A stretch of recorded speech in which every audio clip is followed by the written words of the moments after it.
¿Qué tal? ¿Cómo les va? Bienvenidos a esta programación especial que estamos llevando adelante este lunes, recordando una de las páginas más tristes que va a tener la historia argentina, sin duda alguna, que fue el último golpe militar. Seguramente que hace poco más de 40 años atrás, este tipo de entrevistas no las podríamos haber hecho, era otro el contexto, estaban limitadas las libertades y ojalá que dentro de muchísimo tiempo no se tenga que hablar de algo así, sino simplemente de recordar de no volver a hacerlo.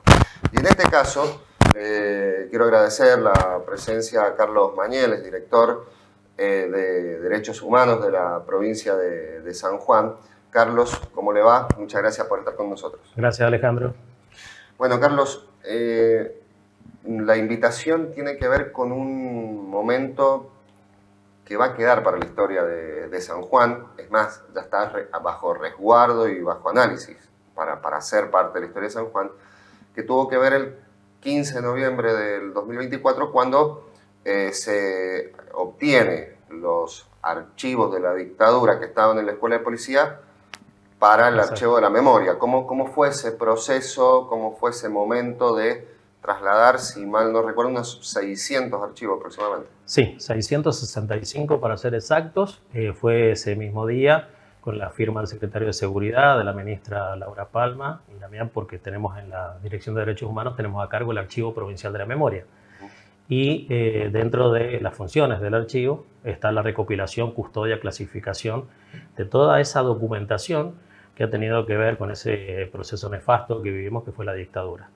Y nosotros incorporamos ese día, esos documentos han sido parte de los juicios de lesa humanidad, la Justicia Federal de San Juan los entrega a la sección Secretaría General, Archivo de la Policía, y nosotros le solicitamos a la policía, obviamente, la incorporación a nuestro archivo, cosa que sucedió ese 15 de noviembre del 2024. ¿Qué contiene? Obviamente que es Sí, amplísimo, pero ¿qué contiene en líneas a generales? rasgos generales, todo lo que ha sido el comportamiento del aparato represivo, cómo funcionaba a nivel nacional, obviamente en la provincia de San Juan, y tiene documentación que tiene que ver con memorándum, con fichas, con actas de seguimiento, con informes de inteligencia. Bueno, es muy variado el material. Es muy, yo siempre lo digo, al menos a mí como estudiantes, me tocó que parecía que la dictadura había sido en toda la Argentina menos en San Juan. Sí, Como que no se habla qué pasó en San Juan. Y cuando empezaron a aparecer los juicios de lesa humanidad, uno empezó a decir, ¿para cómo que acá se desapareció gente, se torturó gente? Empezamos a escuchar la famosa palabra la marquesita.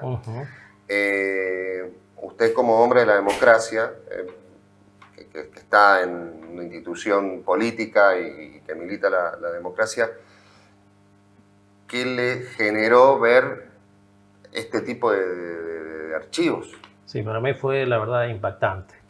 Eh, Ayer lo conversaba con otros colegas tuyos, que muchas veces pasa el periodo histórico, cuando lo vemos en la currícula escolar, en la secundaria, pasa muy rápido. Y pasa como algo hasta lejano, como que sucedió solamente en Buenos Aires y no pasó acá. Acá también pasó, acá hubieron muchos sanjuaninos desaparecidos, acá en San Juan, muchos sanjuaninos también que desaparecieron en Buenos Aires, en la Patagonia. Y bueno, ese número, del cual también hablaba con tus colegas ayer, es un número que no se cierra, lamentablemente no se cierra nunca, porque toda esa documentación y otra que se pueda seguir incorporando cuando se abra nuevamente algún juicio más, puede llegar a abrir otra ventana con otro nieto recuperado, con otro hijo desaparecido, y es algo que realmente impacta muchísimo porque ves nombres, ves historias de vida, ves familias que golpeaban las puertas de las reparticiones, las puertas del cuartel, las puertas del Ministerio del Interior, por ejemplo en Buenos Aires, pidiendo información sobre sus hijos. Y la verdad que es impactante y por eso la muestra que nosotros vamos a hacer creo que nos invita a reflexionar de la importancia de mantener viva la memoria. Eh, Hoy un sanjuanino de a pie, puede solicitar esos archivos o tienen un cierto protocolo que está restringido a ciertos sectores de la sociedad? No, a ver, esos archivos, el año pasado cuando nosotros llegamos a la gestión, me encontré con que estaban cerrados totalmente. No se podían visitar, no se podía tomar contacto con ellos. Entonces nosotros trabajamos un protocolo de actuación y un reglamento de consulta, que ya están vigentes. Ahora, usted, cualquier persona de San Juan, tiene que demostrar un legítimo interés para conocer la historia que está ahí. Hay algunos documentos que se pueden observar sin ningún tipo de problema, pero hay algunas cuestiones que son muy específicas que la misma ley nos restringe para hacerlo público. Entonces solamente mediante un formulario que llenan en nuestra dirección y después de pasar por ese proceso de filtrado, si se quiere, se autoriza la consulta. Pero hemos dado un gran paso, porque la mayor parte del material sí se puede consultar y de hecho, bueno, invitamos a todos los sanjuaninos que quieran hacerlo. Estábamos en el tercer piso, núcleo 8 del centro cívico, para que se acerquen, porque ya han llegado profesionales, estudiantes que están haciendo su tesis y ya están investigando sobre alguna documentación que nosotros tenemos. Toda esa documentación, usted, si mal no entendí, ya fue previamente analizada por la justicia para detectar Claro. algún delito. Claro, lo tuvo en su poder la Fiscalía Federal, se usó en el marco de los juicios de lesa humanidad y se devolvió a la policía, porque son todos archivos del D2, de la División de Inteligencia de la Policía. Entonces se usan y se devuelven. Lo que pasa es que la policía los tuvo en custodia, pero la ley de creación del archivo de la memoria implica que es una obligación que esos archivos estén bajo nuestro resguardo. Así que ahora los tenemos nosotros. A ver, lógicamente ya pasó la historia, pero ¿entienden que se ha podido recuperar gran parte de lo que ocurrió en aquellos años o que todo lo contrario, es apenas una porcioncita y que lo demás, bueno, se fue tratando de eliminar para evitar aquellos que cometieron delitos de lesa humanidad, bueno, no caer bajo la justicia? Mira, una gran parte de esa historia y de ese tiempo se ha podido reconstruir en base a los documentos que fueron rescatados de la ex-CAVIC. Pero bueno, así también se presume que hubieron documentos que fueron eliminados en su momento. Por lo tanto, bueno, uno reconstruye a partir de lo que encuentra y es muchísimo material. De hecho, ha servido para los juicios y han ocurrido condenas en función de la documentación y de las denuncias que hubieron en su momento.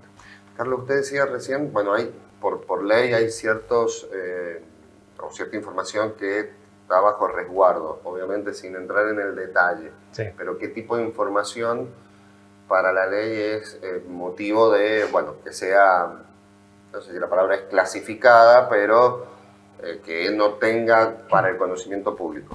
Información personal que tiene que ver con seguimientos que hicieron los servicios de inteligencia de algunas personalidades que están vivas. ¿Sanjuaninas? Sanjuaninas también. Ajá. Entonces, obviamente que esa información no puede ser puesta a la consideración pública. Simplemente puede estar, como te decía recién, bajo ciertas formalidades observadas por algún familiar, no por cualquiera. La verdad que me sorprende, ¿no? De estos archivos también debe haber sí, inteligencia sobre ciudadanos sanjuaninos que hoy, no sé si en algún momento la justicia les habrá mostrado, che, mira, esta es la inteligencia que te hacían a vos. No sé si se lo han mostrado o no, pero bueno, nosotros hemos tenido oportunidad de ver porque lo estamos clasificando. Claro. Y bueno, obviamente que te llama mucho la atención en el sentido de la cantidad de personas de la provincia que han sido vigiladas, que tienen informes que se hicieron en su momento. ¿Ustedes tampoco le pueden decir? No. Pero bueno, existen, nuestros padres lo han vivido. Está bien, nosotros hemos nacido en un periodo cuando ya se estaba terminando la dictadura, en definitiva hemos hecho la escuela, hemos hecho nuestra vida en democracia. Pero bueno, nuestros padres, nuestros abuelos han padecido ese proceso. Y bueno, muchos de ellos han sido, como te decía, han sido seguidos por inteligencia. Hay una creencia de que solamente se vigilaba o se observaba desde el aparato represivo a cierto sector. Y no es a cierto sector. O sea, eran todos los partidos políticos, eran todos los sindicatos, eran los colegios secundarios, la universidad. O sea, ha sido muy amplio, la verdad.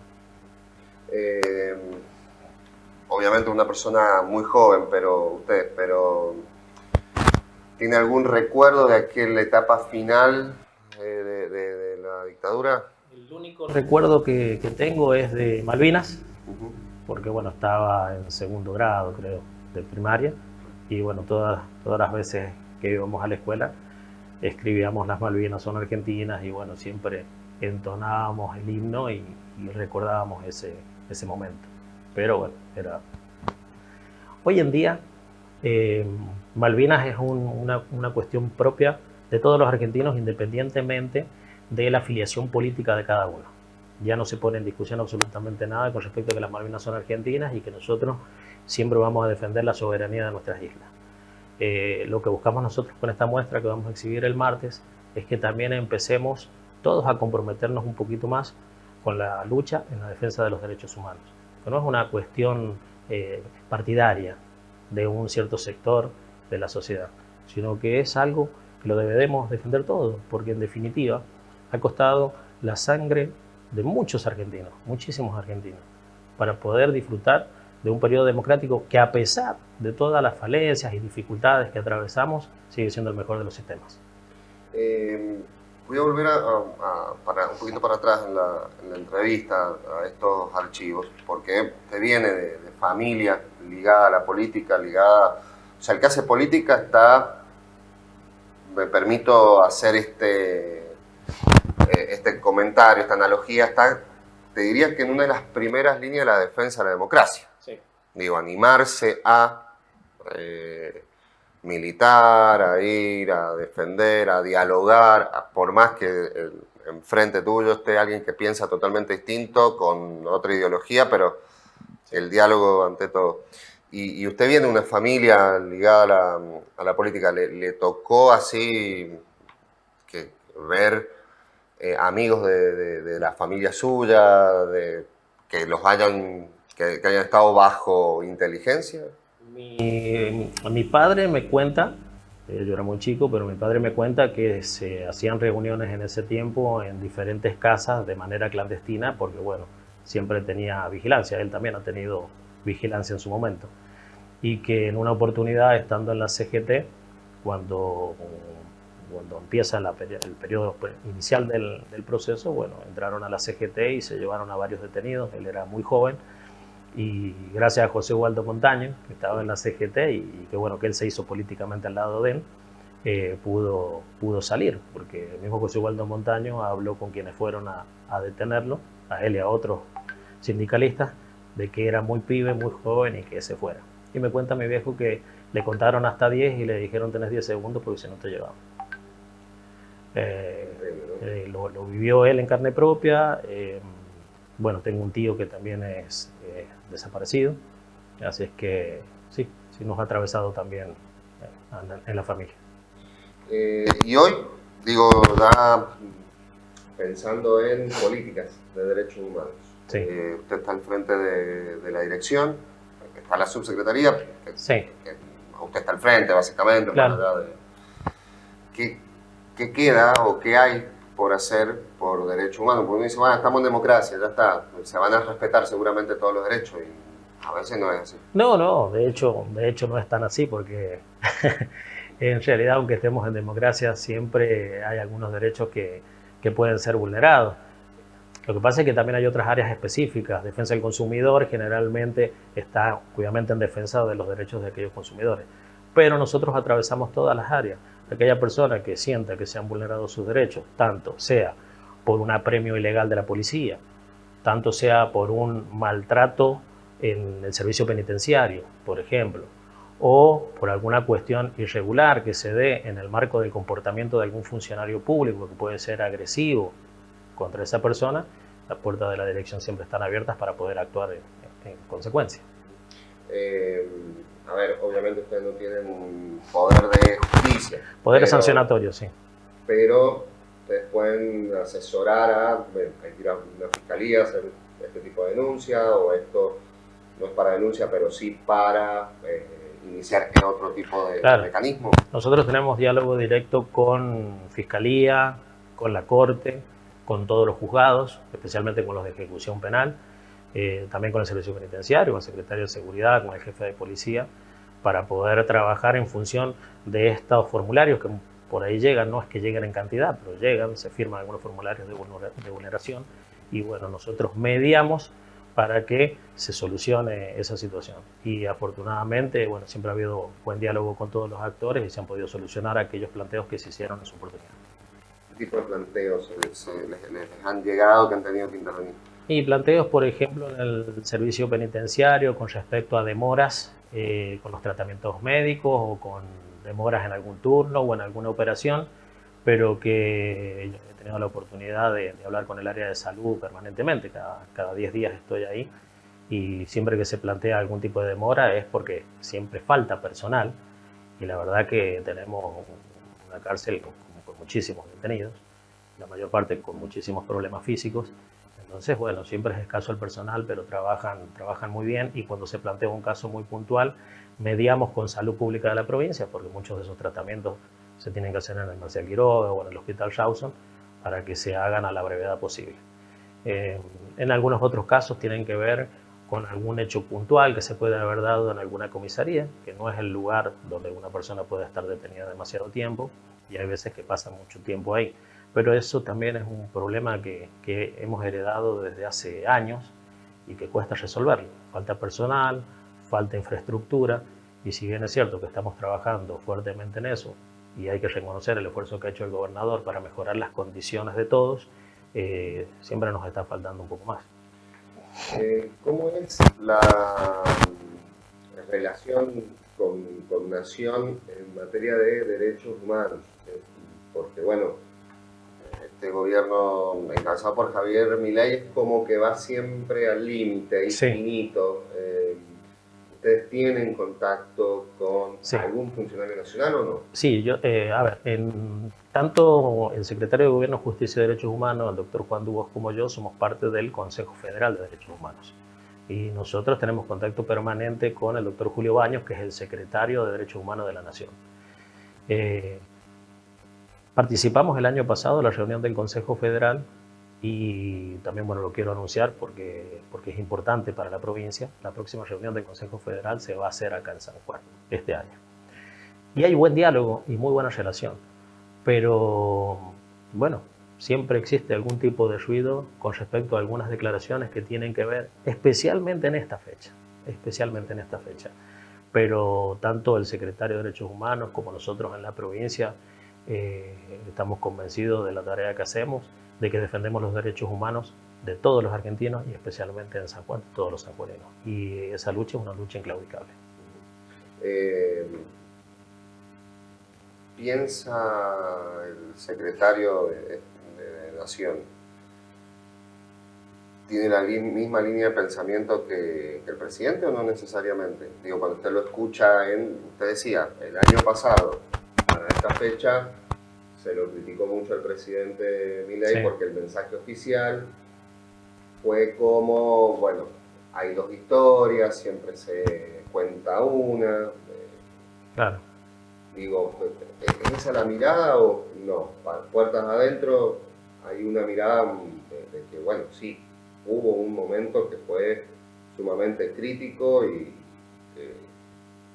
ha dejado una huella que esperemos no se nos borre para no volver a repetir. Sí, a ver, es una pregunta difícil de responder porque no quiero ser vocero ni exégeta de las palabras del secretario de Justicia de la Nación. Lo que sí te puedo decir es que el tono de la conversación con los diferentes organismos de derechos humanos de las provincias, que en su mayoría son provincias gobernadas por el justicialismo, es un tono de mucho respeto y de trabajo y de colaboración. Así es que es lo único que te puedo decir con respecto a tu pregunta. No, y es muy reveladora. Digo, es un gobierno que da una imagen de siempre ir a chocar, que usted me esté contando que en este marco, todo lo contrario, lo que se busca es dialogar, Sí. Es toda una revelación. O sea, perdón que me lo supongo, pero Está bien. está bueno esto de saber. Eh, está pasando que, bueno, hay veces que hay muchas cosas para el público, pero puertas adentro hay otras. Eh, Carlos, y si alguien nos está mirando y quisiera o entiende que pues, se le está vulnerando algún derecho, usted me decía tercer piso. Tercer piso, núcleo 8. ¿Qué Es tiene que llevar? Tiene que ir con su documentación. Uh-huh. Si tiene algún tipo de documentación que acredite sus dichos y que siente que es vulnerado, nosotros tenemos nuestros abogados, nuestros asistentes sociales, evaluamos la situación y si entendemos que amerita una formulación, se hace, se firma en el momento y se procede. ¿Todo eso es gratuito? Sí, totalmente, totalmente. Y para extranjeros, por ejemplo, no sé, es difícil que ocurra. Sí, pero... no nos ha tocado en todo este tiempo, pero bueno, sí, podría ocurrir. Podría ocurrir. No, aquí no está arancelado para extranjeros un servicio como ese. Claro, pero digo, un extranjero también puede hacer lo mismo, no necesariamente, o sea, ustedes atienden a todos. A todos, a todos. A todos, porque los derechos humanos son universales. Claro. Universales. Independientemente de la raza, de la etnia, de la religión, de la pertenencia política, de la nacionalidad, estamos hablando de que son derechos humanos. Así que nosotros atendemos a todos por igual. ¿Cómo encontró la dirección cuando llegó? ¿Encontró con mucho por hacer? ¿Encontró con una dirección ordenada y encaminada? En la faja administrativa estaba bastante ordenada, pero bueno, por ahí el hecho de una continuidad en el tiempo de gestión hace que generalmente muchos funcionarios empiezan a mesetarse. Uh-huh. Y tal vez no tenía la dinámica que podría haber tenido. Uh-huh. Pero no quiero que se tome como una crítica con aquellos que estuvieron. Yo siempre trato de mirar el vaso medio lleno y no el vaso medio vacío. Cada uno habrá hecho lo que ha podido con las herramientas que ha tenido en ese momento o con el apoyo político que han tenido en ese momento. O sea, nosotros en nuestra área nos sentimos fuertemente respaldados por la ministra y por el gobernador, así que trabajamos muy bien. Bien, Carlos, bueno, muchísimas gracias por haber estado, por haberse tomado estos minutos. Es un día de descanso y sin embargo se ha tomado el trabajo de venir y hablar con nosotros. No, por favor, Alejandro, muchísimas gracias por la invitación y bueno, déjame en este cierre interpelar a todos los sanjuaninos de que mantengamos siempre viva la memoria, que defendamos la bandera de los derechos humanos, una bandera de todos los argentinos y que lo hagamos siempre porque la democracia, como te decía hace un rato, a pesar de sus idas y vueltas y sus vaivenes que tiene y que a veces nos sentimos un poco decepcionados de algunas cosas, sigue siendo el mejor sistema que podemos tener. Carlos Mañé es director de Derechos Humanos de la provincia de San Juan. Lo vamos a decir bien, a la dirección. De protección y promoción de derechos humanos. Ahí está. Él me había autorizado a decir de derechos humanos, pero sí. Valía la pena decirlo completo. Nosotros los vamos a dejar en la continuidad de nuestra programación. Esta programación especial dedicada a justamente no perder la memoria, seguir recordando que así como hubo momentos buenos, también hubo momentos oscuros y hay que también tener ese ejercicio de recordar para no repetirlos.